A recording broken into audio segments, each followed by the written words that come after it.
Hey guys, check out this article I found today about what this engineering professor thinks are the 3 main reasons why engineering is dying.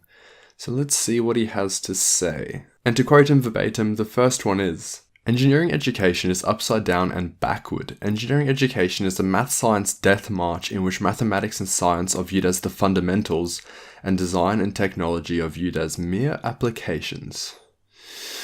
What the hell? The reason students are taught that maths and science are the fundamentals is because they're fundamental. I mean, it'd be like taking English students and teaching them how to publish a book instead of how to write. Here's an example. If you approached someone on the street and said, "Wait kid, can you do the plumbing for my house?" Yeah.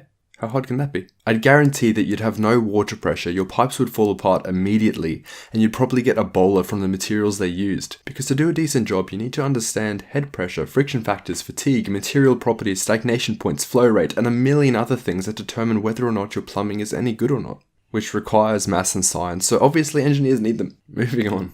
Engineering education is embedded in a dysfunctional culture that delights in the failure of those it educates. Yeah, now he talks like that. It's common enough to have become a cliche. An engineering professor stands at the front of the class and says, "Look to your right, look to your left, 2 of the 3 of you won't be here next year."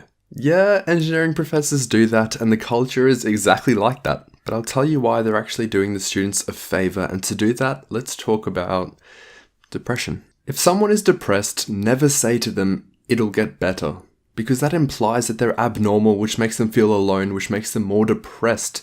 So what you should say instead is, life has ups and downs, everyone feels like that sometimes, just stick at it, which makes them feel normal and part of the community. Now back to engineering. So when the lecturer says that 2/3 of you are going to fail, if you do fail, you feel normal. As opposed to if the lecturer said nothing and then you failed, which would make you feel like a hopeless deadbeat who didn't even belong there to begin with and who should just get a refund for their entire education and perform a torsion test on their own neck. So the culture is actually highly functional and sympathetic in a way.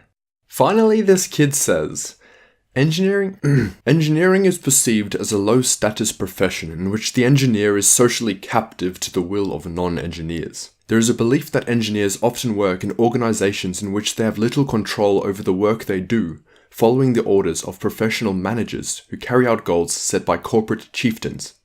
What? The issue with this statement is that everyone is subjected to the will of other people whether you like it or not. If you're a doctor, you're going to obey the hospital practices and satisfy your patients' whims. If you're goddamn Elon Musk, you're still captive to your shareholders. No one is free, and the perception that engineering is a low-status profession because of this social hierarchy is equally valid for any profession ever. You could be a literal king, but you're still captive to the needs and whims of your subjects, so what kind of weak point is he trying to make? And in my experience, although engineering is less popular than it used to be, it's not because engineering is changing, because it kind of hasn't. And in any case, it benefits us that less people are doing it, although it does damn society a bit. Oh well. And thank you guys for watching, and subscribe for the occasional video, and good luck. Although it feels like heaven, I can't wait.